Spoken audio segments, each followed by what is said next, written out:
The emergency broadcast echoed through the halls of the Galactic Council chamber for the third day in a row. The voice of the Zerathi ambassador crackled with static and desperation, growing weaker with each transmission. Ambassador Kixrath's chittering speech, normally smooth and melodic, had become broken and hoarse. Please, anyone who can hear this, the plague has taken half our worlds. Our children hide in the deep shelters. We need help. We need medicine. We need hope. The council chamber remained silent. 200 species sat in their designated seats, some breathing oxygen, others methane, some existing as pure energy held in containment fields. All of them turned away from the broadcast. The consortium chancellor, a towering crystalline being named Vitrell, raised one geometric appendage and silenced the transmission with a gesture. The matter is settled, Vitrell announced, his voice like wind chimes in a storm. The Zerathi system is declared a Level 9 quarantine zone. All traffic is forbidden. The automated defense grid is now active. Any vessel attempting to breach the quarantine will be destroyed automatically. A murmur of agreement rippled through the chamber.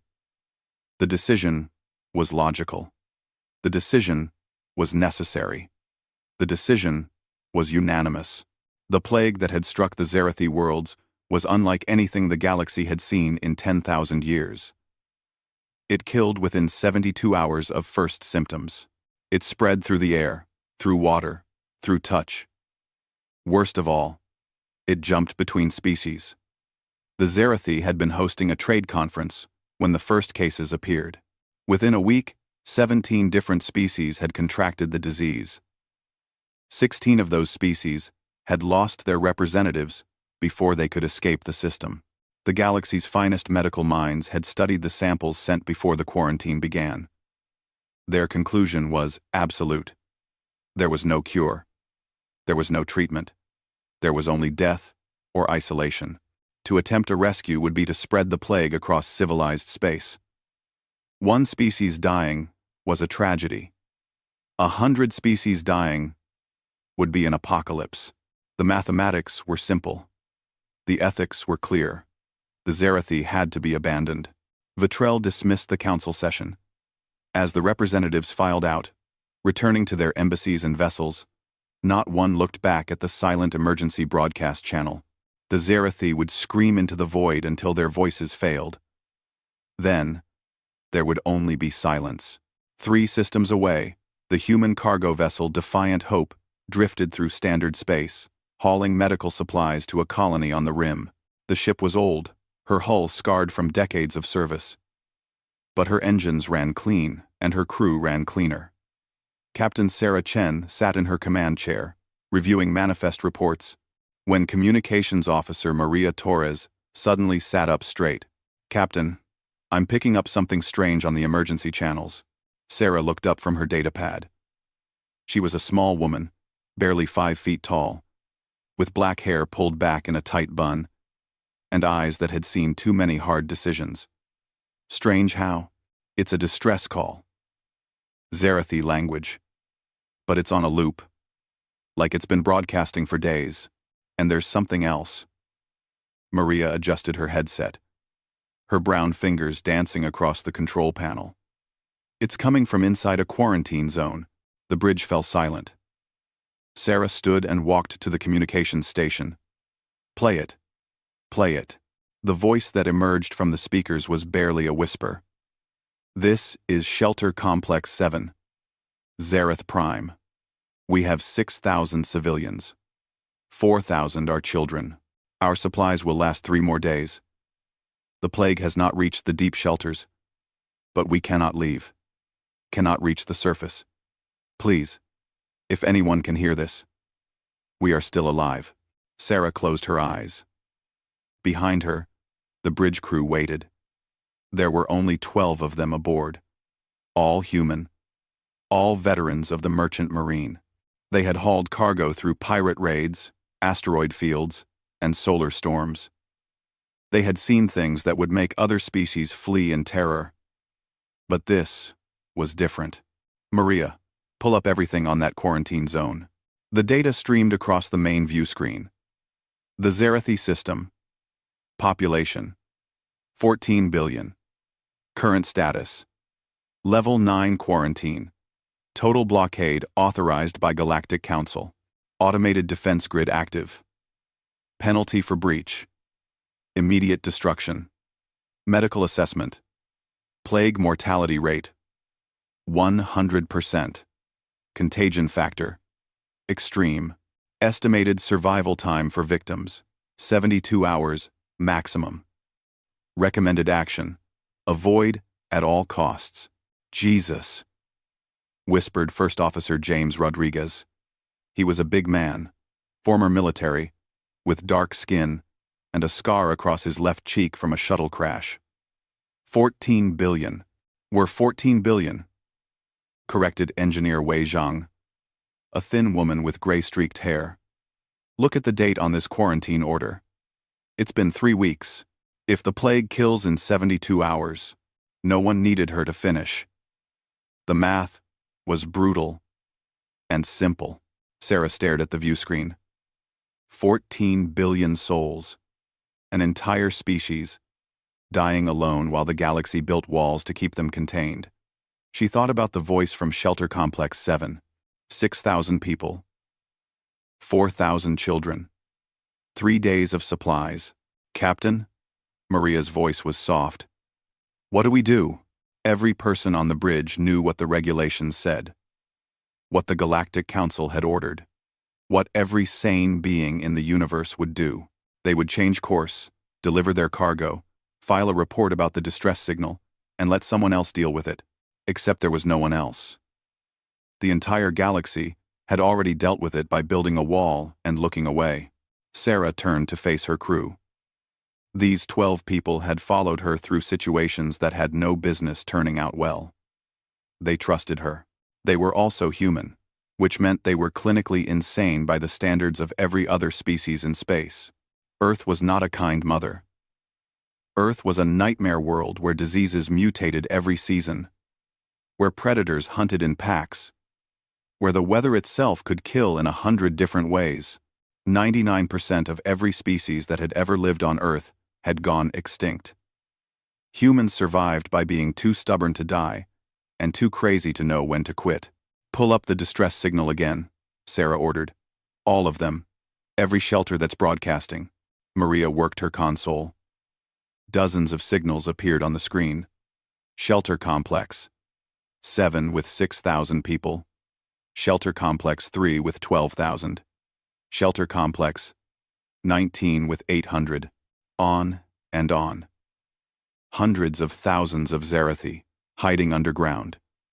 Cut off from the surface. Cut off from each other. Cut off from the galaxy. Total count? Sarah asked. Wei Zhang ran the numbers. Approximately 2.3 million individuals in the registered shelters. Unknown number in unregistered locations. 2.3 million people. Not all of the Zerathi. Not even a fraction of what had been lost. But 2.3 million living, breathing people who were going to die because no one would help them.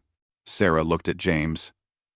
How long to reach the Zerathi system at maximum burn? 16 hours, James answered immediately. He already knew what she was thinking. But Captain, that automated defense grid, can it stop us? Probably not before we breach the system. The grid is designed to keep people out over time, not stop a ship willing to ram through. But the Galactic Council will know the moment we cross the line. They'll send warships. How long before those warships arrive? James calculated. 48 hours minimum, maybe 72. Sarah did her own math. 16 hours to get there, 72 hours before the Council's military could respond. That gave them 56 hours to do something impossible. Opinions?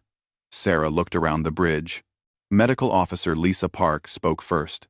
She was Korean American, young for her position, but she had worked epidemic response on Earth during the Brisbane fever outbreak. That plague they're describing? It sounds like a cytokine storm amplified by an aggressive viral vector. If that's what it is, human immune systems might be able to handle it. Might. We've survived worse on Earth. Might isn't good enough, Wei countered. If we go in there and get infected, we don't just die. We become carriers. We could bring this back to human space. We could. Or we could save 2.3 million people. Tactical Officer Marcus Webb drummed his fingers on his console. He was the youngest on the bridge, barely 25. But he had sharp eyes and sharper instincts. The Council won't see it as rescue. They'll see it as contamination breach. They might quarantine Earth itself. Let them try, growled Maria. We've been the new kids in the galaxy for 50 years. The Council treats us like we're dangerous animals anyway. Maybe it's time we act like it. Sarah held up a hand for silence. This isn't a debate about human pride. This is about whether we can live with ourselves if we don't try. Show of hands. Who votes we go in? 12 hands rose into the air. Not one hesitated. Sarah felt something tight in her chest loosen. This was her crew. These were her people. Crazy, stubborn, impossible humans who looked at certain death and saw a chance to do something right. All right then. Sarah sat back in her command chair. James, set course for Zareth Prime, maximum burn. Wei, I want every environmental suit we have prepped and ready. Lisa, start reviewing everything we know about epidemic response. Marcus, pull up the schematics for that defense grid. If we're going to ram through it, I want to know where to hit. Maria, send a message back to Earth. Tell them what we're doing and why. If we don't make it back, someone should know we tried. The bridge erupted into activity. The Defiant Hope's engines flared to life, pushing the old cargo ship to speeds she hadn't reached in years. The course was locked. The die was cast. As they accelerated toward the quarantine zone, Maria turned from her console. Captain, I've got one more thing. It's a response from the Galactic Council. They detected our course change. What do they say? Maria read the message. Human vessel, Defiant Hope. You are ordered to alter course immediately. Entry into Zarathi quarantine zone is forbidden by Council law. Violation will result in destruction of vessel and permanent sanctions against Earth. Acknowledge and comply. Sarah smiled. It was not a nice smile. It was the smile of a species that had climbed to the top of Earth's food chain by refusing to accept the word impossible. Send a reply. Tell them, we're human. We don't leave people to die. If they want to stop us, they're welcome to try. The message transmitted across space, bouncing through relay stations, reaching the Galactic Council chamber, where Vitrell still presided. The crystalline being read the message twice, unable to process the illogic. They're going in anyway, an aide whispered. That is irrational, Vitrell stated. They're human. Vitrell had no response to that. Humanity was still a puzzle to the older species. They came from a death world, a hell planet that should have produced either apex predators or cowering prey. Instead, it produced something the galaxy had never seen. A species that looked at suffering and ran toward it instead of away. In the Defiant Hope's medical bay, Lisa Park prepared equipment that the Galactic Council's best doctors had already declared useless. In engineering, Wei Zhang rerouted power to shields that would need to hold against weapons designed to sterilize plague ships. On the bridge, Sarah Chen stared at the growing image of the Zarathi system and thought about those 2.3 million people waiting in the dark. The galaxy had left them to die. The math said they couldn't be saved. The logic was absolute.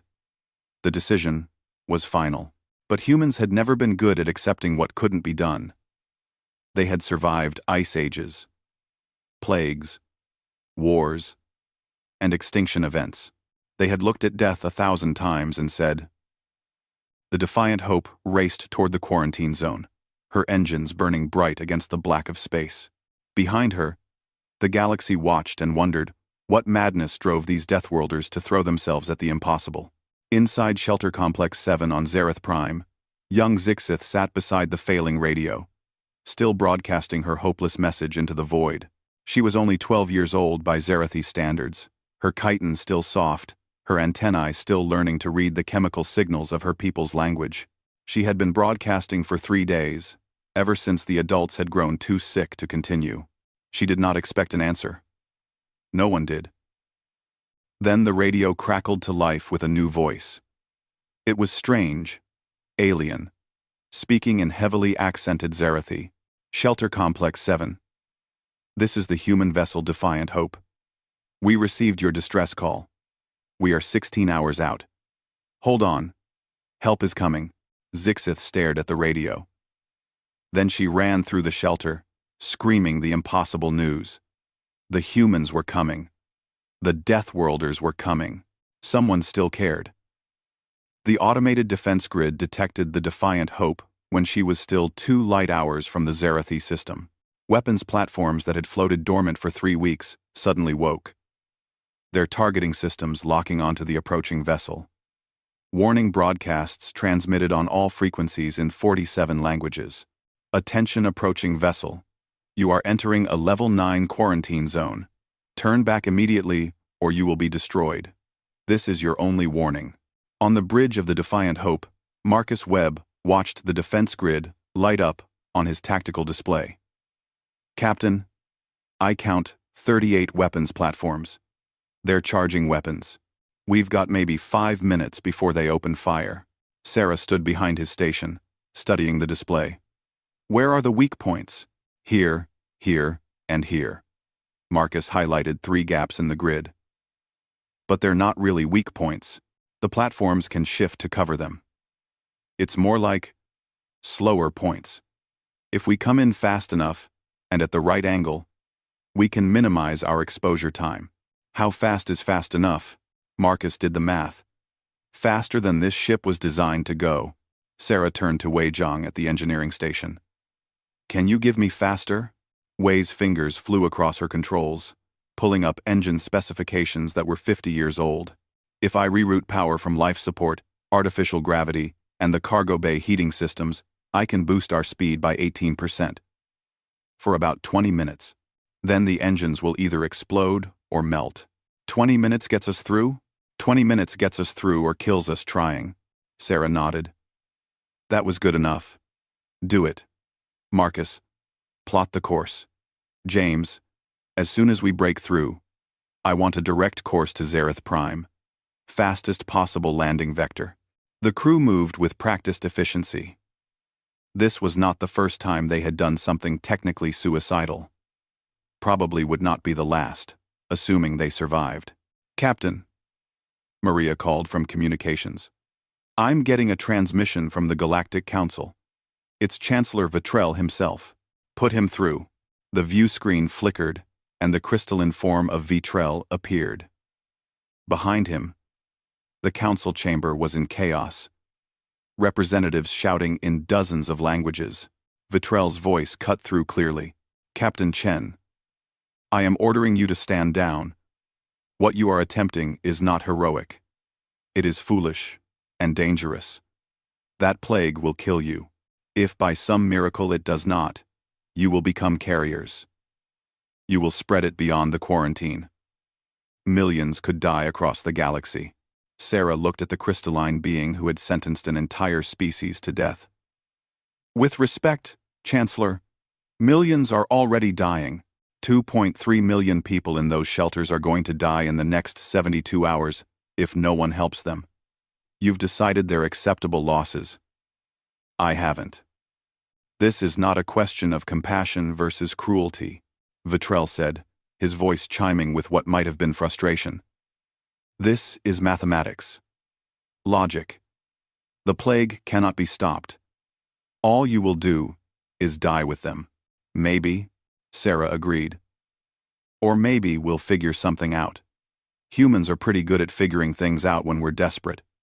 We had to be. Our planet spent millions of years trying to kill us. Your planet made you reckless. Our planet made us survivors. Vitrell was silent for a moment. Then he spoke more quietly. Captain Chen, I have reviewed your species file. I know about the diseases you have overcome, the plagues you have survived. But this is not Earth. You have no immunity to this pathogen. Your medical officer's hypothesis about cytokine response is interesting, but untested. You are gambling with not just your lives, but potentially the safety of the entire galaxy. Then the galaxy better hope we win the gamble.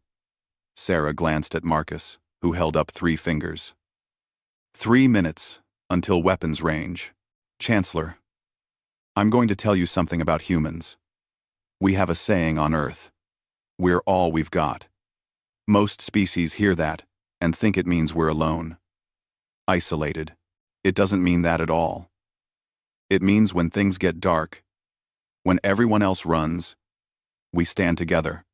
Those Zerathi down there, right now, they're part of our we. So we're going in. I will order the defense grid to destroy you. You already did. We're going in anyway. Vitrell stared at her through the screen, his crystalline face unreadable. Then he made a sound like breaking glass.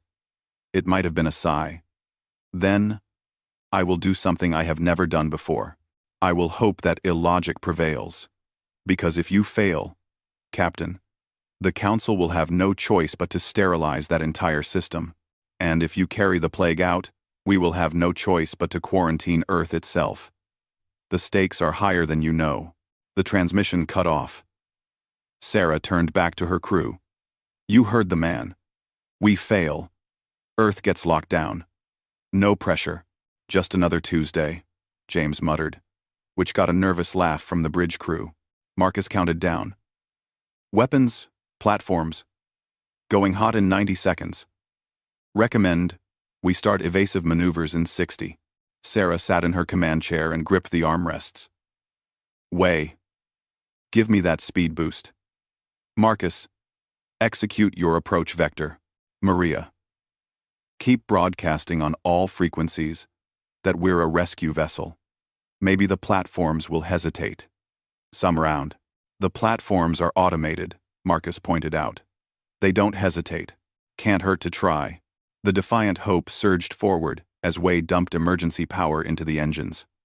The old cargo ship groaned, her hull shaking as she pushed past her design specifications. The weapons platforms tracked her approach, plasma cannons swiveling to aim. Entering weapons range, Marcus announced. Here we go. The first platform fired.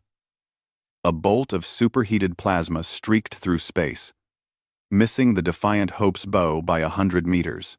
Marcus threw the ship into a rolling dive, using the manual controls because no computer could predict the random pattern he was flying. More platforms fired. The space around them became a light show of deadly energy. One bolt clipped their port shield, sending power fluctuations through the ship. Emergency alarms blared. Shields at 70%, Marcus called out. Another bolt. Another hit. The ship shuddered. Shields at 40%. Sarah watched the tactical display. They were halfway through the grid. Just a few more seconds. The engines screamed as Way pushed them beyond their limits. Temperature warnings flashed red across every console. A plasma bolt hit them dead center. The shields flared and collapsed. The ship's lights flickered. Shields down, Marcus shouted. Next hit goes straight through the hull. Way, I need those engines, Sarah ordered. They're already at 130%. Any more, and we blow. Then give me 140% for 10 seconds. Way's hands moved without hesitation. The engines roared like dying stars. The Defiant Hope leaped forward. Faster than any cargo ship, had a right to move. Plasma bolts filled the space where they had been a heartbeat before. Clear! Marcus gasped. We're through the grid. The crew erupted in cheers. Then the cheers died as everyone realized what they had just done. They were inside the quarantine zone. There was no turning back now. If the plague killed them, they would die in this system, their bodies burned to ash by sterilization protocols. Status report, Sarah ordered, her voice steady despite her racing heart. James ran through the systems. Hull integrity at 85%. Shields offline. Will take 30 minutes to recharge. Engines running hot, but functional. We're alive, Captain. For now, Wei added darkly. Those engines are not going to last much longer. We've got maybe 6 hours of flight time before we need to shut down for repairs. Sarah nodded. 6 hours was enough. It had to be. Maria, broadcast to all shelters. Tell them we're here and we're coming down. James, get me that landing vector. Already plotted, James said. Shelter Complex 7 is our first stop. It's the closest to our entry point, and their situation is the most critical. 3 days of supplies means they're probably down to hours by now. The Defiant Hope descended toward Zareth Prime. Through the view screen, they got their first clear look at the dying world. The planet was beautiful, all blue oceans and green continents, white clouds drifting across a peaceful sky. It looked like paradise. Then they dropped into the atmosphere and saw the cities. Mother of God, Lisa whispered. The cities were graveyards. Massive metropolitan areas that should have blazed with lights were dark and silent. Streets that should have been filled with traffic were empty. Buildings stood intact, but lifeless. Here and there, fires burned unchecked where automated systems had failed. The Zarathi had not been destroyed by war or natural disaster. They had simply stopped living. I'm reading bodies, Marcus said quietly. Thousands of them. Just lying where they fell. The crew stared in silence. This was what genocide looked like when it came from nature instead of malice. An entire species, wiped out by something invisible, while the galaxy watched and did nothing. Shelter Complex 7, coming up, James announced, his voice rough with emotion. The shelter entrance was in a mountain valley, far from the dead cities. As they approached, Marcus suddenly tensed. Captain, I'm reading weapons signatures. Ground-based defense turrets. They're tracking us. Those would be the shelter's automated defenses, Lisa said. They probably went on high alert when the plague hit. They might see us as a threat. Maria, hail them on all frequencies. Let them know we're friendly. Maria sent the transmission. Shelter Complex 7. This is the human vessel Defiant Hope. We received your distress signal. We are here to help. Please do not fire on us. For a long moment, there was only static. Then, a young voice crackled through the speakers. Human ship? You came? You really came? It was Zixith, the young Zarathi who had been broadcasting the distress signal. Her voice shook with disbelief and hope. Sarah leaned forward. We really came. We're going to land outside your main entrance. We have medical supplies and personnel. But we need you to do something for us first. We need you to tell us about the plague. How it spreads. What the symptoms are. Everything you know. I will try. The adults, they are very sick. But I have been watching. Learning. I can tell you what I have seen. That's perfect. You're doing great. Stand by. The Defiant Hope settled onto the valley floor with a groan of stressed landing gear. Sarah stood and looked at her crew. Lisa, you're with me. James, you have command. No one else leaves this ship until we know what we're dealing with. Understood? Understood, James said. He did not look happy, but he knew the protocol. Someone had to stay behind. Someone had to be able to take off if everything went wrong. Sarah and Lisa met in the cargo bay, pulling on environmental suits that looked flimsy compared to the heavy quarantine gear that other species used. Human suits were lighter, more flexible. Designed for a species that had learned to move fast when death was chasing them. The other species thought human protective equipment was inadequate. Humans thought other species were too slow to survive. Wei joined them, suited up and carrying a large equipment case. You're not going down there without engineering support, she said, cutting off Sarah's protest. If their life support systems are failing, you'll need someone who can fix them. Sarah wanted to argue. She also knew Wei was right. Fine. But you follow Lisa's contamination protocols exactly. Yes, Captain. They cycled through the airlock and stepped onto Zarathi soil. The air outside smelled wrong, even through the suit filters, smoke and decay, and something chemical that Sarah could not identify. In the distance, one of the dead cities burned. The shelter entrance was a massive door set into the mountainside. As they approached, it cracked open just wide enough for a figure to slip through. Zixith was small, barely up to Sarah's chest, her insectoid body covered in pale blue chitin. Her antennae twitched nervously as she saw the humans. "You are smaller than I expected," Zixith said in careful Galactic standard. "The Council records say humans are apex predators from a death world. I thought you would be bigger." Sarah smiled behind her helmet. "We don't need to be big. We just need to be stubborn. Can you take us to your sick?" Zixith led them into the shelter. The corridors were wide and tall, built for a species that was physically larger than humans. Emergency lights flickered overhead. The air inside was stale despite the life support systems. They passed Zarathi sitting against the walls, their movements slow and labored. Some looked up as the humans passed, their compound eyes reflecting confusion and fear. Others were too far gone to notice. The smell was worse inside illness and fear and death waiting in the shadows. "This is our medical center," Zixith said, leading them into a large chamber. "We have 300 sick here. More in the shelters beyond. Our doctors died in the first week. Those of us who remain, we do what we can. But we do not know how to fight this." Lisa immediately went to the nearest patient, scanning with her medical equipment. Sarah watched as the young doctor's expression changed from concern to confusion, to something that might have been excitement. "Captain," Lisa said slowly, "I need to run more tests. But this plague, it's not what the Council said it was." "What do you mean?" "I mean they were wrong. Completely wrong. This isn't some unstoppable super plague. It's bad, yes, but it's not impossible. It's a hemorrhagic fever virus combined with a bacterial co-infection. Nasty combination.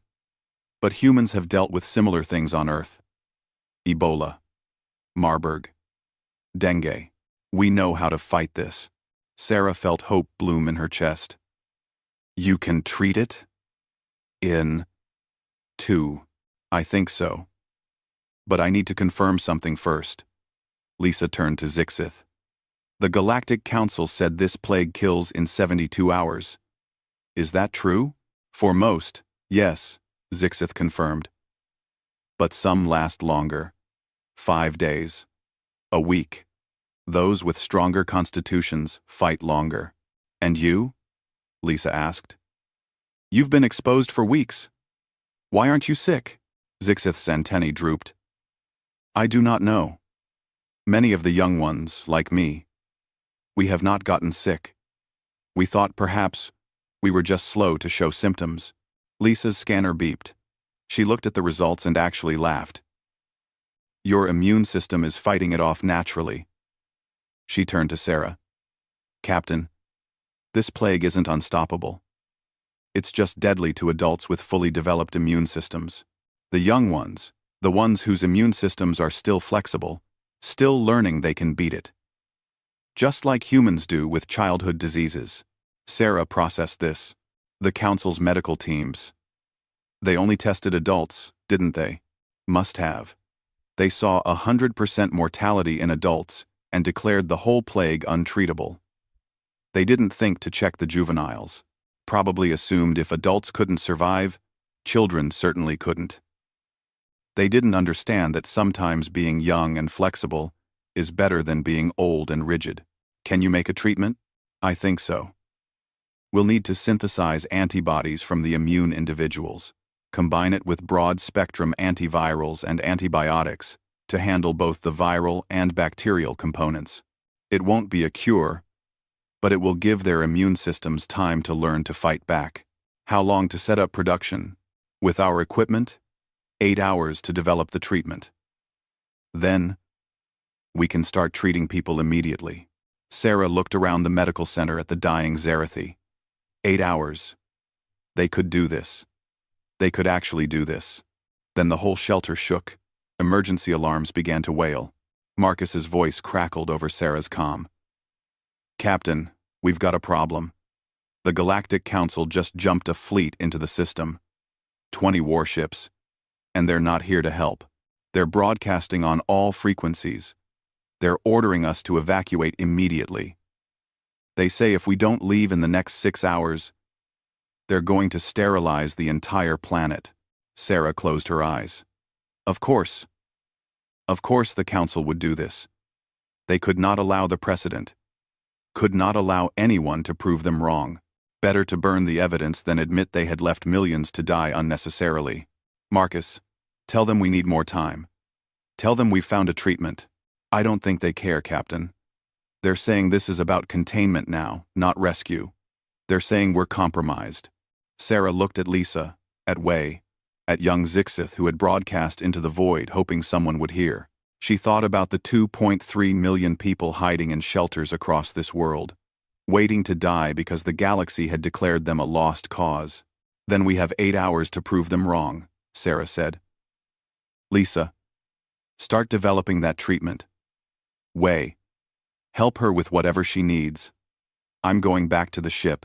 If the Council wants to burn this world, they're going to have to go through us first." "Captain," Zixith said quietly, "why do you do this? You do not know us. We are not your people. Why do you risk everything?" "1." Sarah looked at the young Zerathi. "Because you asked for help. And because humans don't let people die when we can save them. It's that simple." "That is not simple," Zixith said. "That is extraordinary." Sarah smiled. "Where we come from, they're the same thing." She headed back toward the Defiant Hope, her mind already working through the impossible problem. 8 hours to develop a treatment, prove it worked, and convince the Galactic Council not to commit genocide by fire. Just another day for the Deathworlders. Above the planet, the Council fleet held position, weapons charging, countdown ticking. They had their orders. In 6 hours, Zareth Prime would burn, unless the humans found a way to do the impossible. Again. The medical center in Shelter Complex 7 became a laboratory within 20 minutes of Sarah's departure. Lisa Park worked with controlled intensity, her hands steady as she drew blood samples from Zixith and 5 other young Zerathi who showed immunity to the plague. Wei Zhang had jury-rigged 3 of the shelter's broken medical machines, making them functional enough for basic analysis work. "Talk me through it," Sarah said over the comm from the Defiant Hope. She was back on the bridge, watching the Council fleet hold position above them. 20 warships, each one capable of reducing the planet's surface to molten glass. "The plague is a 2-stage killer," Lisa explained as she worked. "First, a hemorrhagic virus attacks the vascular system, causing internal bleeding. Then, while the immune system is overwhelmed fighting the virus, a bacterial infection moves in and finishes the job. Most species in the galaxy have very specialized immune responses. When they encounter something new, their bodies take days to adapt. By then, it's too late. But humans are different. Humans are different because Earth is a nightmare," Lisa said. "We evolved surrounded by diseases that mutated every season. Our immune systems had to learn to be fast, aggressive, and flexible. We can't afford the luxury of a slow, careful response. We hit infections hard and fast, even if it means sometimes we hit ourselves in the process. That's why humans get fevers so high they can cause brain damage," Wei added from where she was calibrating equipment. "Other species think we're insane. We basically set ourselves on fire to kill infections. The Zerathi immune system is somewhere in between," Lisa continued. "Adults have rigid immune responses, effective against known threats, but too slow against new ones. The juveniles, though, their immune systems are still developing. They're flexible enough to adapt. Like human children. That's why Zixith and the others survived." Sarah processed this information. "So your treatment needs to give adult Zerathi a human-style immune response?" "Sort of. I'm extracting antibodies from the immune juveniles and combining them with broad-spectrum antivirals and antibiotics. The antibodies will target the specific plague strains. The antivirals and antibiotics will knock down the overall infection load. That gives the patient's own immune system time to learn and adapt. It's not elegant, but it should work. Should? Medicine is never certain, Captain. But the theory is sound. I've seen similar treatments work on Earth. How long until you have something we can test? Lisa checked her equipment. 4 hours to synthesize the first batch. Then, we tested on volunteers. We don't have 4 hours, Sarah said grimly. The Council fleet gave us 6 hours total. We're 2 hours in. That leaves 4 hours to develop, test, and prove the treatment works well enough to convince them not to sterilize the planet. Then we work faster. Lisa's voice was steel. On the Defiant Hope's bridge, Marcus was monitoring the Council fleet's communications. Captain, they're broadcasting their justification on all frequencies. They're saying we're already infected, that we're a contamination risk. They're framing this as a mercy killing of 2.3 million people who aren't actually dead yet, James said bitterly. How merciful. Sarah pulled up the tactical display. The Council fleet was arranged in a standard orbital bombardment formation. Professional, efficient, ready to commit genocide at the designated time. She wondered how many of those ships had crews that were uncomfortable with their orders. How many were just following protocol, trusting that their leaders had made the right decision. Maria, open a channel to the Council fleet. All ships, all frequencies. Channel open, Captain. Sarah took a breath. Council fleet. This is Captain Sarah Chen of the human vessel Defiant Hope. I'm sending you medical data from our doctor on the ground. We've identified the plague pathogen. It's treatable. We're developing a cure right now. We're asking you to stand down and give us time to prove it works. The response came from Fleet Commander Jacques, a Korthan whose species resembled armored crocodiles. His voice was deep and formal.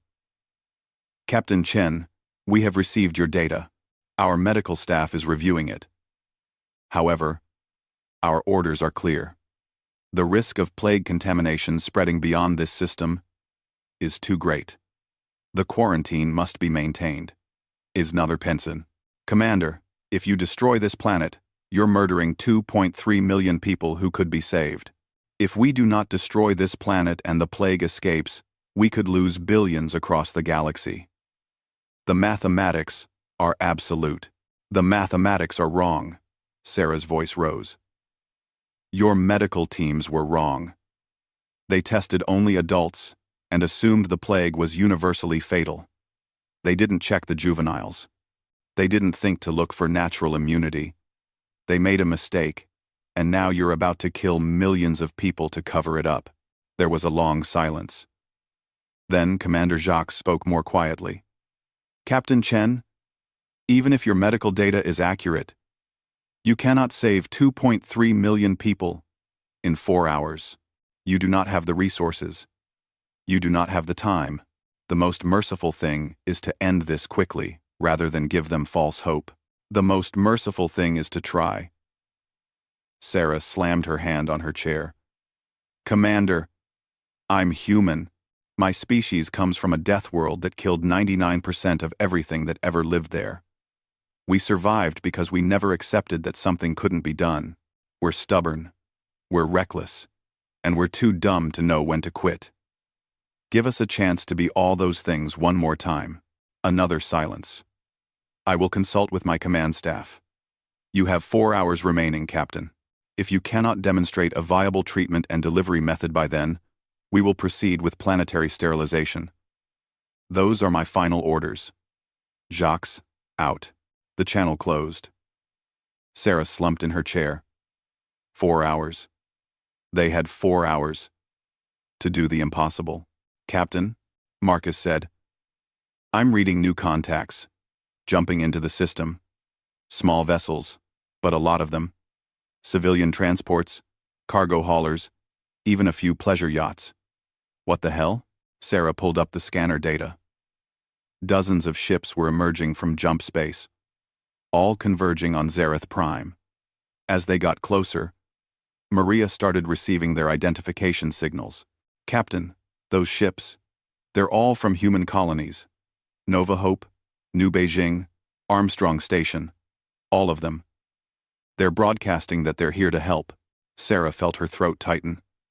"How did they even know?" "Your message," James said quietly. "The one you had Maria send to Earth, explaining what we were doing. It must have been intercepted by the human colonies on the way. They scrambled ships to join us. On the view screen, the ragtag human fleet approached the Council warships. They were nothing like the sleek military vessels. They were working ships, scarred and patched, held together by spare parts and stubbornness. But there were so many of them. 50 ships, 100. More jumping in every minute. Maria was laughing and crying at the same time. They're all broadcasting the same message. We're human. We're here to help. Try to stop us. Duma. The Council fleet did not know what to do. Their weapons were designed to fight military vessels, not civilian transports. They could destroy them easily. But that would mean firing on unarmed rescue ships. The political implications would be catastrophic. "Commander Jacques is hailing us," Maria reported. "Put him through." The Corthon commander appeared on screen. He looked tired. "Captain Chen. What is the meaning of this?" "Captain Chen. Captain Chen. I sent a message home," Sarah said simply. "Told them what we were doing. I guess, humans being humans. They decided to help. You cannot save 2.3 million people with 100 transport ships. Watch us." In Shelter Complex 7, Lisa finished synthesizing the first batch of treatment. It was a thick, reddish fluid that looked more like blood than medicine. In a way, it was blood antibodies extracted from immune Zerathi, concentrated and combined with human-designed antivirals. "I need volunteers," Lisa announced to the medical center. "This is an untested treatment. It might work, it might not. It could even make things worse. But if we don't try, everyone here dies anyway." An older Zerathi, his chitin dark with age and his breathing labored, raised one trembling limb. "I will try. I am dying already. What harm can it do?" His name was Kelksith. He had been a teacher before the plague, instructing young Zerathi in the old ways of navigation by the stars. Now he lay on a medical bed, his body shutting down one system at a time. Lisa injected him with the treatment, and then they waited. Minutes passed. Lisa monitored his vital signs, watching for any change. The other Zerathi in the medical center watched in silence, hoping for a miracle. Kelksith's breathing steadied. His body temperature, which had been dropping toward death, stabilized. His vital signs, weak and erratic, began to show a pattern again. After 30 minutes, he opened his eyes. "I feel different," he said. "The pain is less. The fog in my mind is clearing." Lisa scanned him again. The plague was still in his system, but the viral load was dropping. The bacterial infection was in retreat. His immune system, given the tools it needed, was fighting back. "It's working," Lisa whispered. Then louder. "It's working. Wei. We need to make more. A lot more." Wei was already moving. "How much do we need?" "Enough for 300 people in this shelter, then enough for the 2.3 million in all the shelters. So, basically, an impossible amount in 4 hours. Then we better get started," Wei said. "I'll see if I can boost the synthesis rate. Maybe blow up a few more machines in the process." Sarah's voice came over the comm. "Lisa, the cavalry has arrived. We've got human ships from a dozen colonies offering assistance. What do you need?" Medical supplies, synthesis equipment, anyone with pharmaceutical production capability. And Captain, we're going to need a lot of blood donations from the immune Zerathi juveniles. Not enough to hurt them, but enough to produce antibodies for millions of people. I'll coordinate with the other ships. How fast can you train other medical personnel on your treatment protocol? I can write it up in 10 minutes. Any competent medic should be able to follow it. Good. Send it to Maria. She'll broadcast it to the fleet. Every ship with medical capability can start producing treatment. We'll turn this into a production line. And that was exactly what they did. The human ships descended to Zareth Prime, landing near shelters across the planet. Cargo bays were converted into mobile pharmaceutical labs. Engineers who had never studied medicine followed Lisa's protocols with desperate precision. The immune Zarethi juveniles, understanding what was needed, volunteered their blood in carefully measured amounts. Zixith became a coordinator, moving between shelters, helping the humans understand Zarethi physiology. Explaining the treatment to her frightened people, she moved with a confidence that had not been there before. She had spent 3 weeks watching her species die. Now, she was watching them come back to life. In Shelter Complex 7, Kelxith sat up for the first time in 2 weeks. Around him, other Zarethi who had received the treatment showed similar improvements. The treatment was not perfect. Some patients were too far gone. Their bodies too damaged to recover even with help. But the majority responded. They got better. They lived. Commander Jacques watched from orbit as the impossible happened in front of him. The human ships, those crazy, reckless Deathworlders, were actually pulling it off. His medical staff confirmed that the treatment worked. His scanners showed that the plague was being contained. The contamination risk was dropping by the hour as more Zirathi recovered and developed their own immunity. He called Sarah. Captain Chen, my medical staff has reviewed your treatment data and observed the results. They confirm that the plague is treatable and that the contamination risk is manageable. However, I must point out that you still have not solved the fundamental problem. You have treated perhaps 10,000 people. There are still 2.3 million spread across this planet. My orders require planetary sterilization if the plague cannot be completely eliminated. Sarah smiled. Commander, we're not going to eliminate the plague in 4 hours. But we don't need to. We just need to prove we can. Your fleet can maintain the quarantine, keep the system locked down. But don't murder 2.3 million people who are already surviving. Give us time. Give us 1 week. If we can't show significant progress in 1 week, then you can reconsider your options. 1 week is a long time to maintain a fleet in hostile quarantine. 1 week is nothing compared to the guilt of committing genocide when you didn't have to. Jacques was silent for a long moment. Sarah could see him struggling with the decision. He was a military officer. He had his orders. But he was also a sentient being who understood what it meant to kill millions of innocents. Very well, Captain Chen. You have 1 week. But understand this. If the plague shows any sign of spreading beyond this system, if contamination is detected on any of your vessels, I will not hesitate. I will destroy every ship here, human and Zarethi alike. Do you understand? Understood, Commander. Do not thank me yet. You still have an impossible task ahead of you. Commander, we're human. Impossible is what we do. The channel closed. The Council fleet remained in orbit, weapons still hot, still ready. But they did not fire. The countdown stopped. Sarah slumped in her chair, exhausted. Around her, the bridge crew celebrated quietly. They had bought time. Now, they had to use it. Over the next week, the human fleet worked without rest. Ships that had been designed to carry cargo carried medicine instead. Pilots who had been hauling freight became ambulance drivers, ferrying treatment between shelters. Engineers became medical technicians. Traders became coordinators.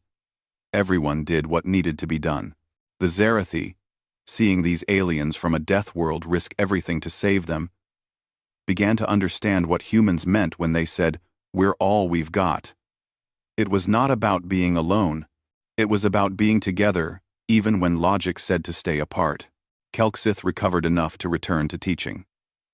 He gathered the young Zarethi and told them about the humans, about the species that had survived a planet that killed almost everything, and used that survival instinct not for conquest, but for compassion.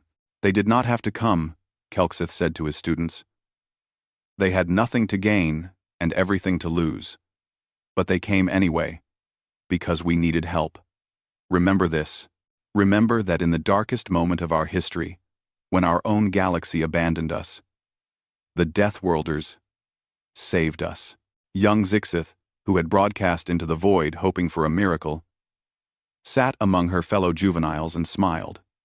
She had learned something important. The universe was not empty of compassion. You just had to find the species crazy enough to act on it. On the defiant hope, Sarah received a transmission from Earth. It was from the Human Colonial Administration, the closest thing humanity had to a unified government. The message was brief. Captain Chen, you have put Earth in a difficult position with the Galactic Council. Your actions were against their explicit orders. However, you have also demonstrated what humanity stands for. We're sending additional ships with full medical facilities. If you're going to save 2.3 million people, you might as well do it properly. Try not to start an interstellar war. Signed, Administrator Chen.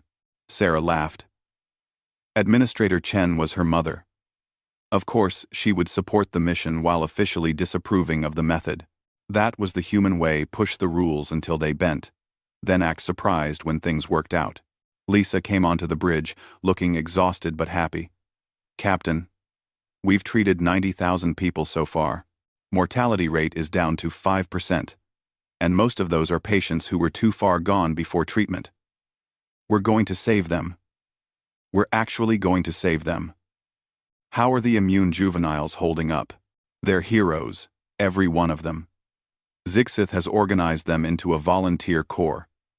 They go from shelter to shelter, donating blood, helping with care, teaching others what they know. That kid is 12 years old, and she's running a better relief operation than most governments. Sarah thought about Zixith, the young Zerathi who had refused to stop broadcasting even when all hope seemed lost. Make sure she gets a commendation. From Earth. I'll write it personally. She'd probably prefer a thank you and a chance to study xenomedicine. Then we'll give her both. The days passed. The treatment spread. The death toll stopped rising. The Zerathi began to cautiously believe that they might actually survive this nightmare. Commander Jacques, watching from his fleet, sent periodic reports to the Galactic Council. He detailed the human efforts, the treatment success rate, the declining contamination risk. The Council did not know how to respond. Admitting the humans were right meant admitting they had been wrong. Admitting they had been ready to commit genocide based on incomplete data. Vitrell, the crystalline chancellor who had ordered the quarantine, requested a direct communication with Sarah. When the channel opened, he did not speak for a long moment. Then, Captain Chen, you have done something remarkable. You have proven that sometimes illogic prevails where logic fails. My species has existed for 15 million years. We have seen empires rise and fall. But I have never seen anything quite like what you humans have done here. We just did what needed to be done, Sarah said. No. You did what no one else would do. There is a difference. The Council is reconsidering its protocols regarding quarantine procedures and disease response. Your method, while reckless, has shown effectiveness. We owe the Zerathi an apology. We owe you. I do not know what we owe you. You don't owe us anything, Sarah said. Just remember this the next time you're ready to write off an entire species. Maybe give them a chance first. Maybe ask the crazy humans for help. We're pretty good at the impossible. I will remember, Captain Chen. The galaxy will remember. When the transmission ended, Sarah looked at her crew. These 12 people who had decided to do something stupid and heroic and completely human. They had saved 2.3 million lives. They had changed how the galaxy thought about quarantines and diseases and what it meant to help. Not bad for a cargo ship with delusions of heroism. Outside, the sun set on Zereth Prime. In the shelters, the Zerathi watched the humans work and understood that they were not alone. In orbit, the Council fleet maintained their watch, but no longer as executioners. And in the deep dark between the stars, 6 other quarantine zones detected new signals. Human ships were coming. The Deathworlders were coming, because that's what they did. 3 days into the rescue operation, Earth itself responded, not just with medicine or supplies, but with a decision that would change everything. 18 purpose-built medical vessels launched from lunar orbit, each one designed for epidemic response and planetary relief operations. Behind them came supply ships, manufacturing vessels, and 3 massive hospital ships that could process millions of patients. Sarah watched them arrive on the tactical display, barely able to believe what she was seeing. The lead vessel was the UHMS Nightingale, a city-sized medical ship that Earth had built after the Brisbane fever epidemic. She had hoped for more supplies. She had not expected an entire fleet. Captain Chen. This is Fleet Medical Coordinator Hassan speaking from the Nightingale. We're here to take over primary operations. You and your crew have done something incredible. But you look like you need some rest. Sarah almost laughed. Rest. She had not slept in 3 days. None of her crew had. They were running on adrenaline, stimulants, and the stubborn human refusal to stop when there was work to be done. Coordinator Hassan. We appreciate the help, but we're not standing down. These people need every hand they can get. I'm not asking you to stand down, Captain. I'm asking you to let us share the load. You've proven the treatment works. Now, let us scale it up. That's what we're designed for. It made sense. Sarah's crew were heroes, but they were not equipped for a relief operation this massive. The Nightingale and her sister ships were. They had the personnel, the equipment, the infrastructure to treat millions. Letting them take the lead was the smart play. All right, Coordinator. We'll integrate with your operation. What do you need from us? End. Way. End. God passus. Your doctor's treatment protocol, and everything you've learned about working with the Zerathi. After that, honestly, you should sleep. You've earned it. Sarah wanted to argue. But she also knew Hassan was right. She was exhausted. Her crew was exhausted. They had done the impossible part, proving it could be done. Now it was time to let others finish what they had started. But the universe had other plans. The Galactic Council held an emergency session. Vitrell presided over a chamber full of angry, frightened representatives. The news from Zerath Prime had spread across the galaxy. The humans had broken quarantine. They had ignored council orders. And worst of all, they had succeeded. The political implications were catastrophic. Order! Vitrell's voice chimed across the chamber. We must address the human situation with rationality. Ambassador Thexlar of the Rovan Collective rose to speak. The Rovans were an insectoid species known for their rigid adherence to protocol. The humans have violated council law. They must be sanctioned.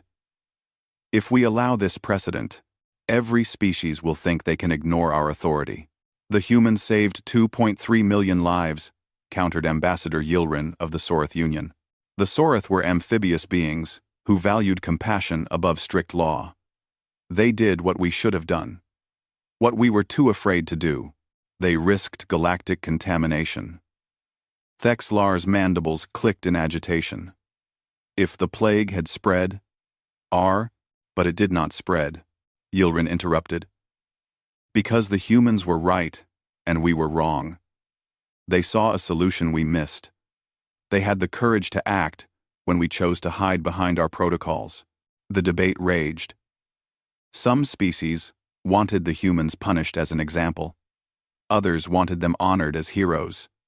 A few wanted both, unable to reconcile the contradiction. The Galactic Council, an institution that had maintained order for 10,000 years, was fracturing over what to do about humanity. Vitrell watched it all with growing concern. The crystalline being had lived for 3,000 years, serving the Council for most of them. He had seen disputes before, but nothing like this. The humans had exposed something uncomfortable. The Council was not infallible.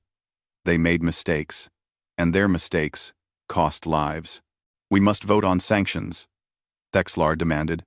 The humans must face consequences. V. Trell prepared to call for a vote. Then a new transmission arrived from Zareth Prime. It was from the Zarathi themselves, broadcast on all council frequencies. The speaker was Kelksith, the old teacher who had been among the first to receive treatment. Galactic Council. This is Kelksith, of Zareth Prime. I speak on behalf of all Zarathi survivors. We understand you are debating what to do about the humans who saved us. We wish to make our position clear. Where? Wintrate. The humans violated your orders, yes. They broke your quarantine, yes. They risked contamination, yes. But they also gave us our lives back. When you decided we were already dead, they decided we were worth saving. When you chose safety over compassion, they chose courage over fear. If you punish them for this, you are telling the galaxy that the Council values its rules more than it values life itself. The chamber fell silent. Kelksith's words echoed in the minds of every representative. He was right, and everyone knew it. The Council had abandoned the Zarathi to death. The humans had given them life. There was no protocol that could make that look good. Furthermore, Kelksith continued, we wish to announce that Zareth formally requests to join the Human Alliance Network. If the species who saved us will have us, we choose to stand with them rather than with the Council that left us to die. The political bomb had been dropped.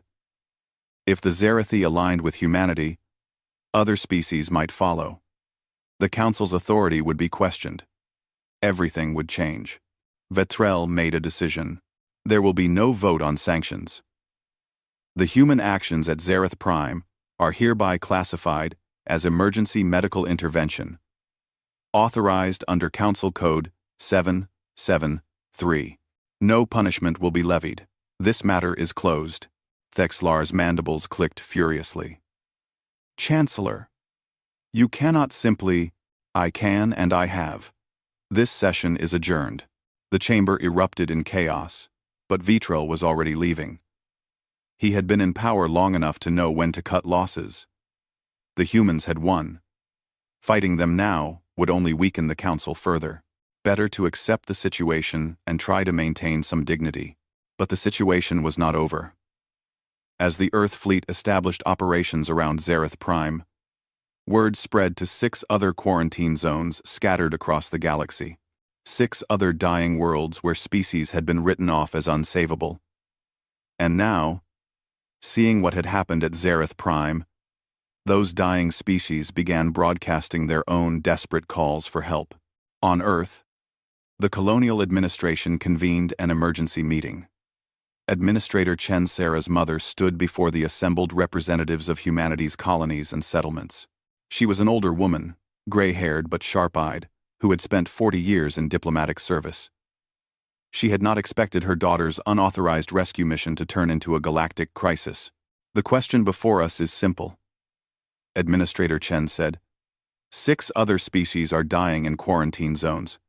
They're calling for help. Do we respond? The debate was immediate and heated. Some argued that humanity could not save everyone, that they did not have the resources, that they would overextend themselves and accomplish nothing. Others argued that they could not ignore the calls for help, not after what they had just proven at Zareth Prime. We're not a wealthy species, pointed out Representative Torres from Nova Hope Colony. We've only been in space for 50 years. We're still building our own infrastructure. If we commit to saving 6 more species, we risk our own stability. We also risk our humanity, countered Representative Kim from New Beijing. Literally, what makes us human is that we help when we can. If we start calculating whether it's economically feasible to save lives, we become something else, something worse. Administrator Chen listened to both sides. She thought about her daughter, racing into a quarantine zone against all reason. That was the human way, acting first, worrying about consequences later. It had gotten them into trouble countless times throughout history. It had also gotten them through situations that should have killed them. How many ships can we mobilize? She asked her military liaison. We have 23 medical vessels available, including the Nightingale currently at Zareth Prime. We have 47 cargo ships that could be converted for medical supply runs. And if we put out a call for volunteers, we could probably get another 100 civilian vessels willing to help. Equipment? Supplies? We have enough medical supplies for 3 large-scale operations, maybe 4 if we stretch. For 6, we would need to begin emergency production. That would strain our industrial capacity. Administrator Chen nodded. The math was not good. They could help some of the quarantine zones, but not all. Not without risking their own civilization's stability. The logical choice was to pick and choose carefully, help where they could make the most difference, and accept that they could not save everyone.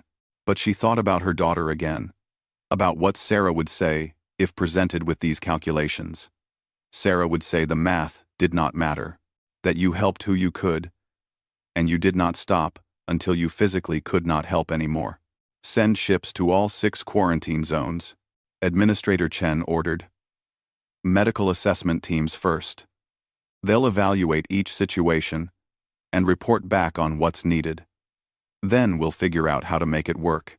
Administrator. If we overextend, then we overextend. That's what humans do. We push beyond what's reasonable and somehow make it work. If we fail, at least we'll fail trying. Send the ships. The order went out across human space. Within hours, ships began moving toward the 6 quarantine zones. They were not all military vessels. Many were civilian transports, whose captains volunteered to help. Some were private yachts converted into mobile medical labs. One was a mining ship whose crew had voted unanimously to abandon their current job and go save aliens they had never met. The galaxy watched in confusion and wonder. What kind of species did this? What kind of beings threw away profit and safety to help strangers across the galaxy? The answer, apparently, was Deathworlders, the crazy ones from the Nightmare Planet who did not understand that some things were impossible.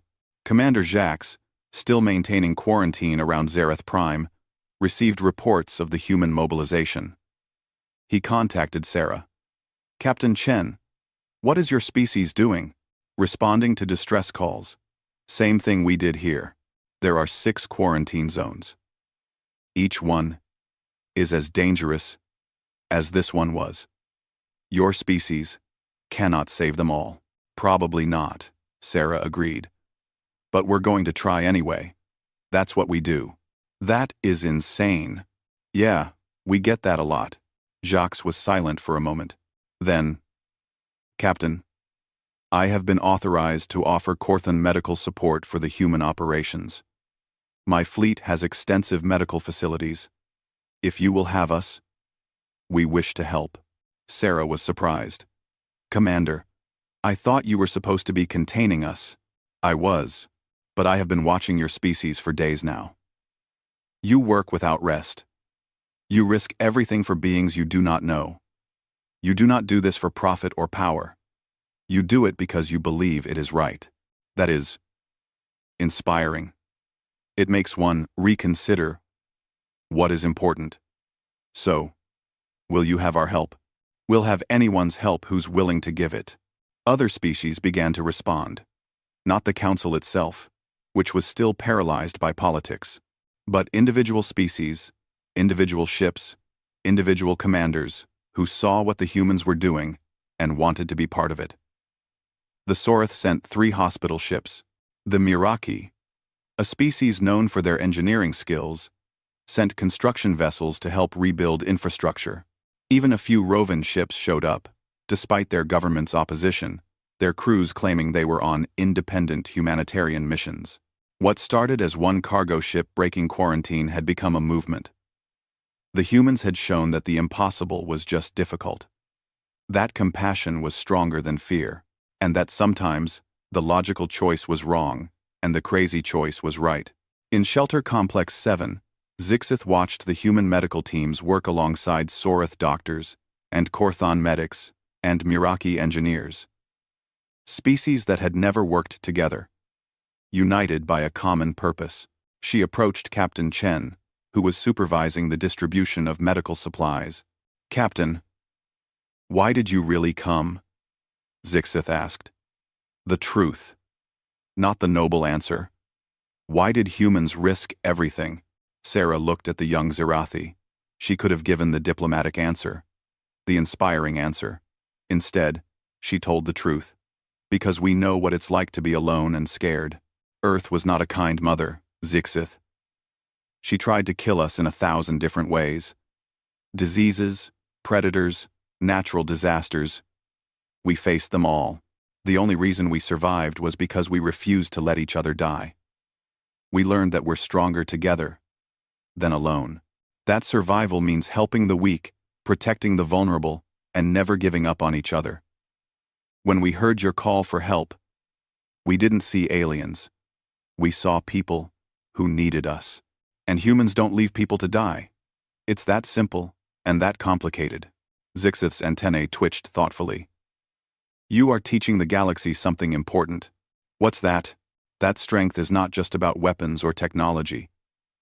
It is about what you choose to do when no one is forcing you. The Council had the power to save us, but they chose not to. Humans had no obligation to save us, but you chose to anyway. That is real strength." Sarah smiled. "I'm going to put that in my report. The politicians back home will love it. Will your people be angry about the cost? About the resources spent to save strangers? Some will be, but most will understand. Humans have a saying, 'We're all we've got.' Most species think it means we're isolated. It doesn't. It means when things get dark, we have each other. And now?" Sarah gestured at the shelter full of recovering Zerathi and the mixed species medical teams working together. "You're part of that. We. All of you. The Sorith, the Korthon, the Meraki. Everyone here. We're all we've got, so we take care of each other." Zixith made a sound that might have been Zerathi laughter. "Captain Chen, I think you have started something bigger than you realize." "I hope so. The galaxy needs something bigger. It's been playing it safe for too long." News reached them that the human assessment teams had reported from the 6 quarantine zones. 4 of them had situations similar to Zereth Prime, treatable diseases that the Council had written off as hopeless. 2 were more complicated, requiring solutions that had not been developed yet. But all 6 were salvageable. All 6 could be saved. The logistics would be brutal. The cost would be enormous. The risk would be significant. And humanity was going to do it anyway, because that was what Deathworlders did. Administrator Chen received the assessment reports and immediately authorized full-scale operations for all 6 zones. She also put out a galaxy-wide call for assistance. Any species that wanted to help was welcome. Any ship that could carry supplies was needed. Any doctor, engineer, or volunteer who wanted to be part of something important could join. The response was overwhelming. Thousands of ships from dozens of species began moving toward the quarantine zones. The Galactic Council tried to maintain control, issuing protocols and guidelines, but no one was listening anymore. The rules had changed. The humans had proven that compassion was more important than protocol, and the galaxy was following their lead. Vitrell watched it all from his council chamber and realized that everything had changed. The Galactic Council was no longer the ultimate authority. They were now just one voice among many, and that voice had been proven wrong at a critical moment. It would take decades, maybe centuries, to rebuild their credibility, but maybe that was not a bad thing. Maybe the galaxy needed to be shaken up.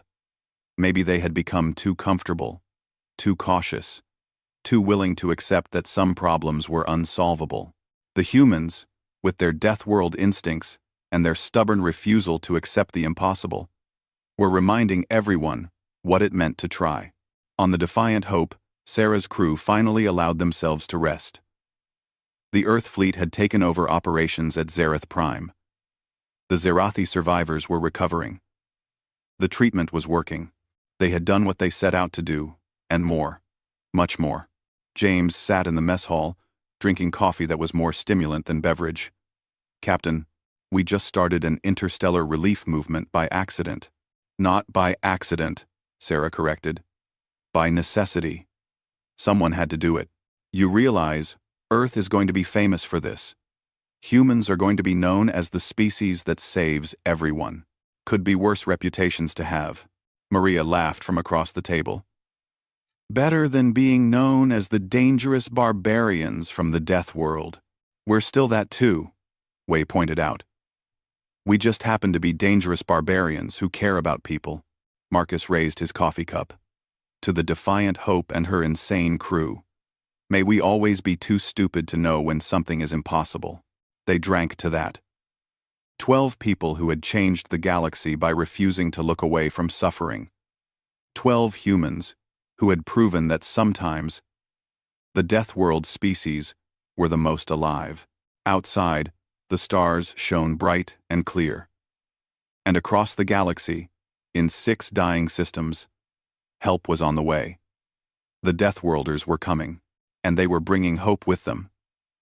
6 months later, the last quarantine zone was declared plague-free. The Salvix system, which had lost 90% of its population before the humans arrived, now had 800,000 survivors rebuilding their civilization. Across the 7 systems that had been abandoned by the galaxy, over 12 million people lived who should have been dead. The numbers were staggering. The cost had been enormous. Earth's economy had been strained to its limit. 3 human medical ships had been lost to equipment failures. 47 personnel had died from various complications. But 12 million people were alive. 12 million voices that could speak again. 12 million futures that had been saved. The Galactic Council formally convened to address what they were calling the human intervention. Vitrell presided, but his authority was diminished. Everyone knew it. The council chambers were packed with representatives, many of whom had participated in the relief efforts and had no patience for political maneuvering. "We are here to discuss the status of the 7 rescued systems," Vitrell announced, "and to address the question of future quarantine protocols.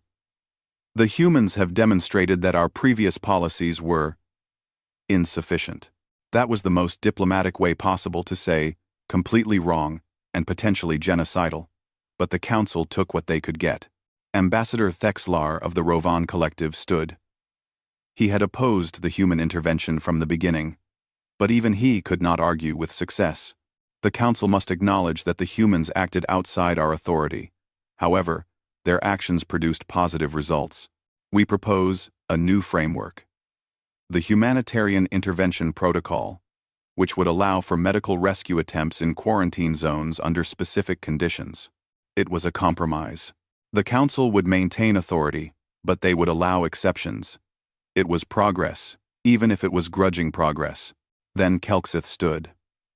The old Zarathi teacher had become the unofficial spokesperson for the rescued species. His voice was steady, his words carefully chosen. "The council speaks of protocols and authority. We, the survivors, speak of a different matter. We speak of debt. 7 species owe their existence to human intervention.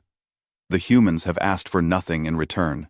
No territory, no resources, no political concessions.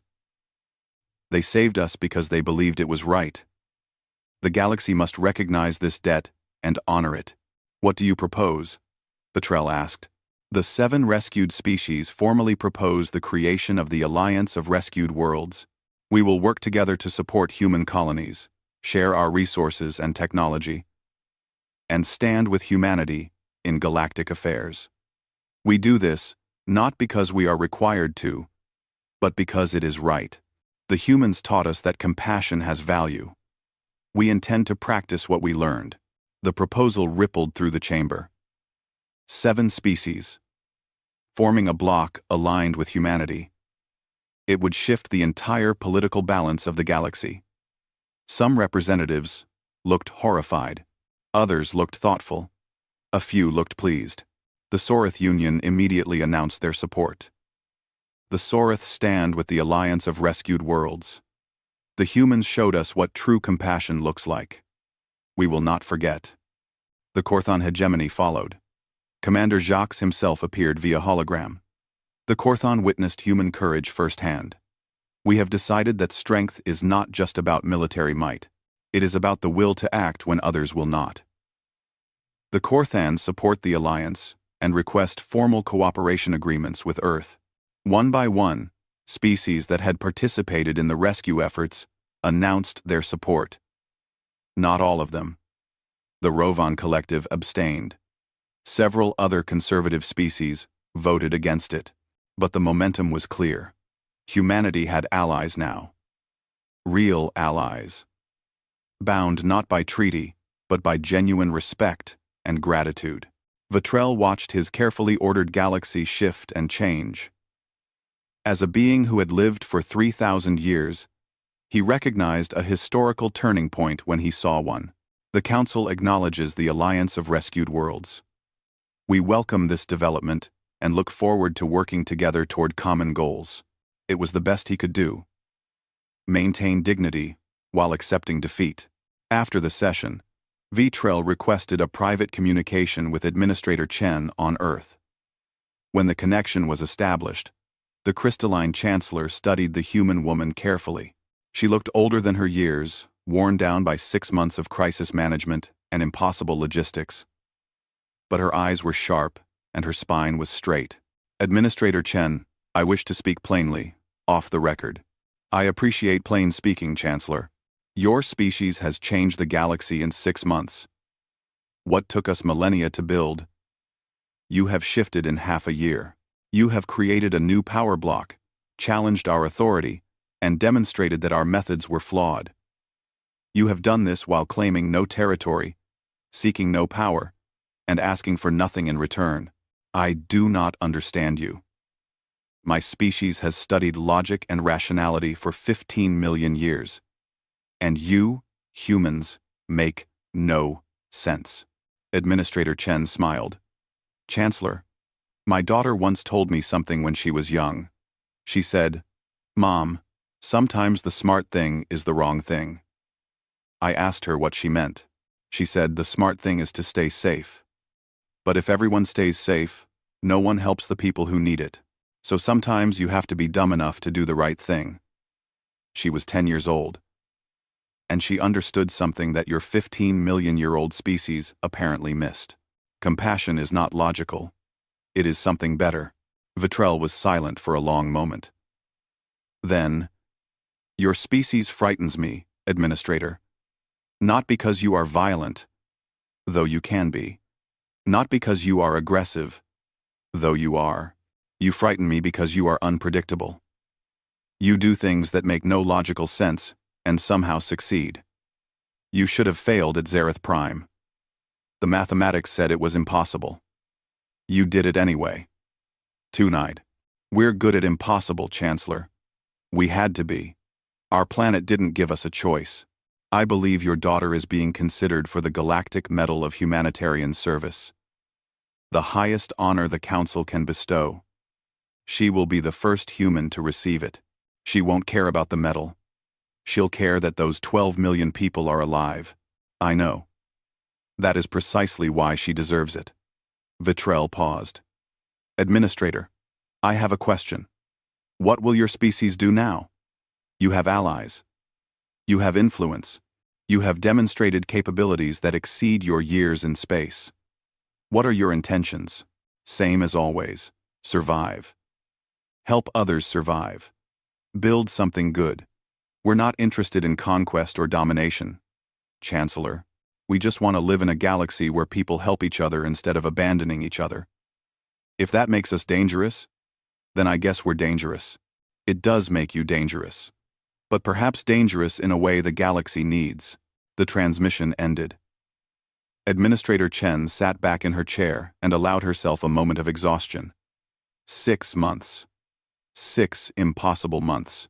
Her daughter's crazy decision to break quarantine had somehow turned into a galactic movement.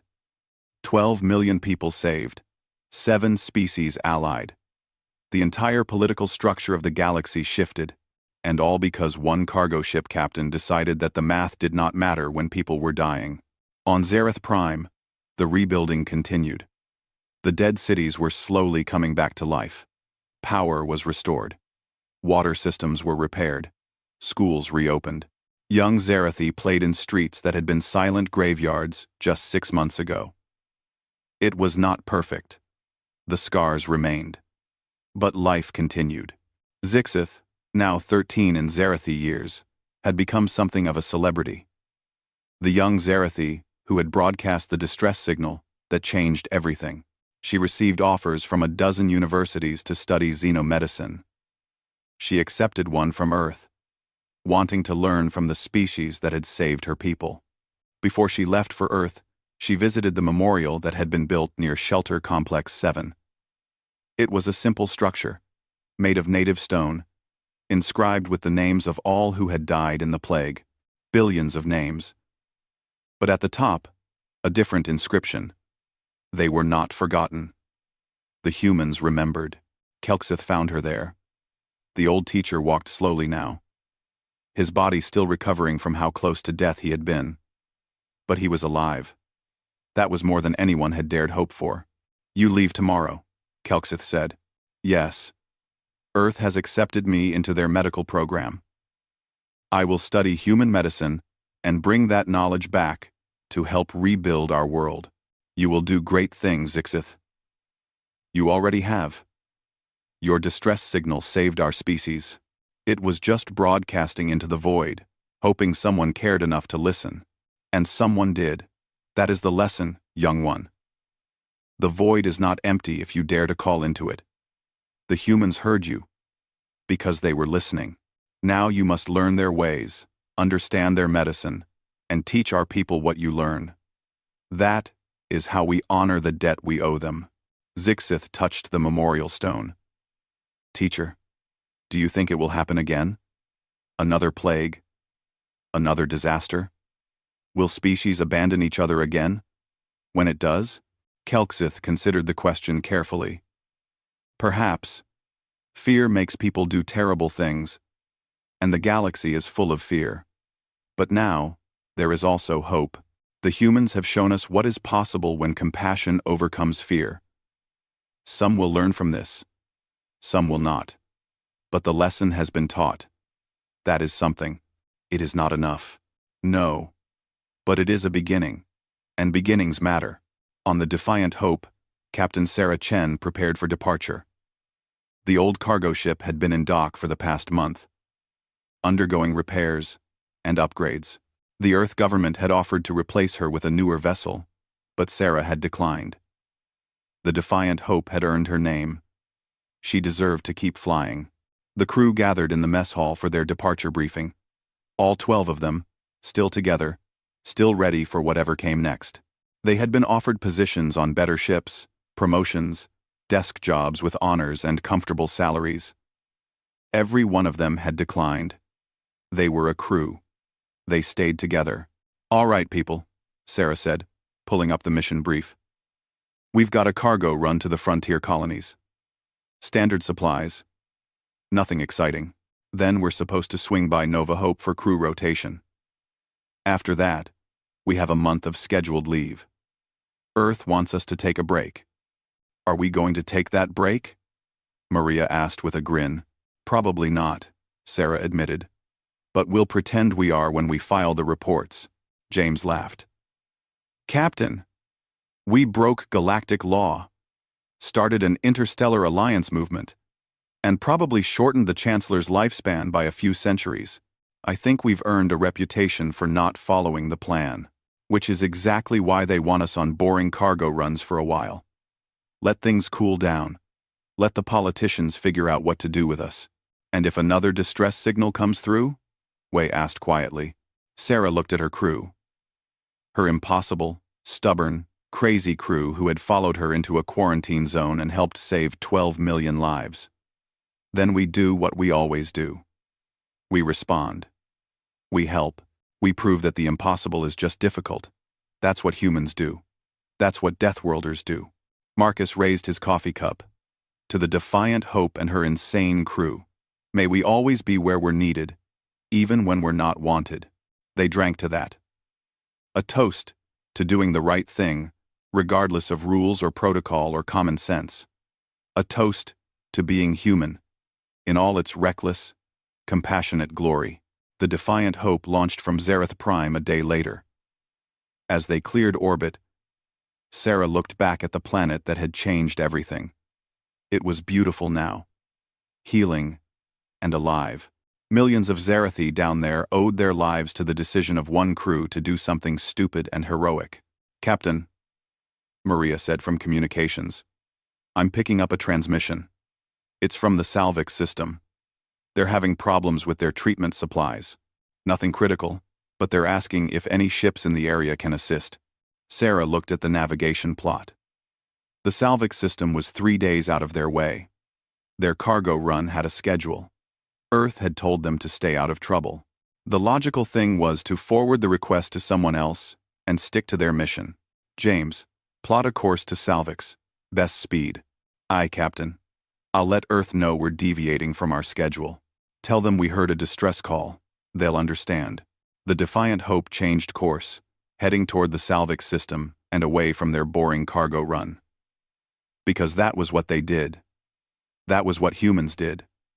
When someone called for help, they answered. Logic be damned. Schedules be damned. The safe thing, the smart thing, the reasonable thing, all of it could wait. People needed help. And the Deathworlders were coming. Across the galaxy, the Galactic Council updated humanity's file once again. Beside their species name, a new note was added. Classification: Deathworlder. Unpredictable. Irrational. Impossibly stubborn. Do not underestimate their capacity for compassion. It is more dangerous than their capacity for violence. If distress signal is transmitted, assume human response is imminent. Prepare accordingly.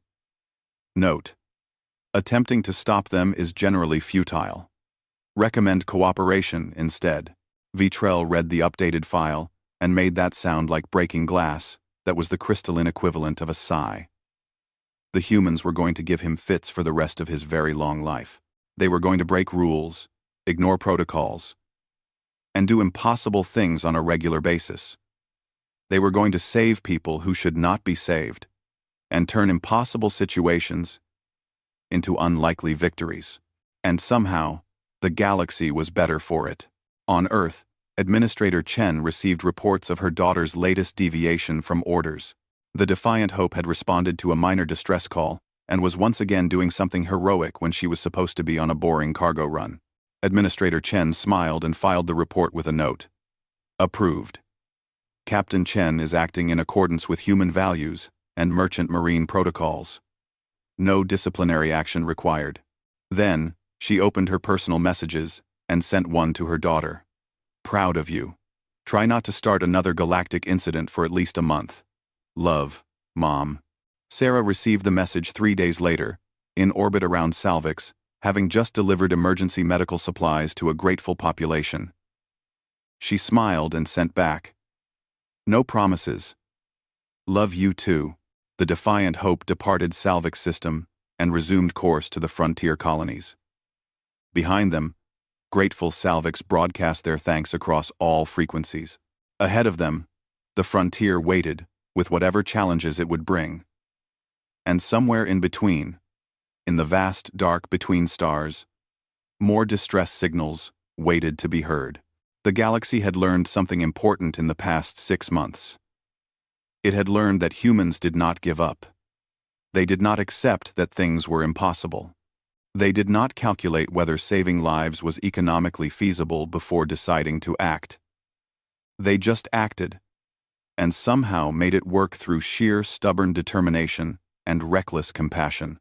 Other species were starting to learn from this. The Sorith had established their own rapid response medical teams, modeled on human practices. The Korthan were rewriting their military protocols to include humanitarian operations. Even the conservative Rovan Collective was quietly reforming their quarantine procedures to allow for rescue attempts. The humans had changed the galaxy not through conquest or force, but through example. Young Zixith arrived on Earth 2 weeks later. She stood in the arrivals terminal of Geneva Spaceport, surrounded by aliens and humans going about their busy lives. This was the homeworld of the species that had saved her people. The death world that bred Deathworlders. She had expected something harsh and terrifying. Instead, she found a beautiful blue-green planet with friendly people who welcomed her warmly. She found a species that had survived impossible odds not by becoming monsters, but by becoming people who refused to let each other fail. She found the place that had taught Sarah Chen that sometimes the smart thing is the wrong thing, and the right thing is worth dying for. On her first day at Earth Medical University, Zixith's instructor asked the class a question. What is the most important quality in a medical professional? Other students answered. Knowledge, skill, dedication, precision. All good answers. All correct in their way. When the instructor called on Zixith, she thought about broadcasting into the void, about the defiant hope breaking through a quarantine to reach her, about Captain Chen saying, "We're all we've got," and meaning it as a promise rather than a curse. Compassion, Zixith said. The will to act when others will not. The refusal to accept that some people cannot be saved. That is what humans taught us. That is what medicine should be. The instructor, an older human woman with gray hair and kind eyes, smiled. You've learned the most important lesson already. Now we just have to teach you the technical skills to back it up. Welcome to Earth, Zixith. I think you're going to do well here. And somewhere in space, the Defiant Hope continued on her journey, her crew ready for whatever came next. They were just one ship. Just 12 people. But they had proven that 12 people could change the galaxy if they were stubborn enough to try. The galaxy had called them Deathworlders, had meant it as a warning. But the rescued worlds had given them a different name. Spoken with gratitude and awe, they called them Hope, and hope, as it turned out, was the most dangerous thing of all. Because hope made people believe that things could be better, that the impossible was just difficult, that compassion was stronger than fear, and once people believed that, there was no telling what they might accomplish. The galaxy would never be the same, and that was exactly what the Deathworlders had intended. The end.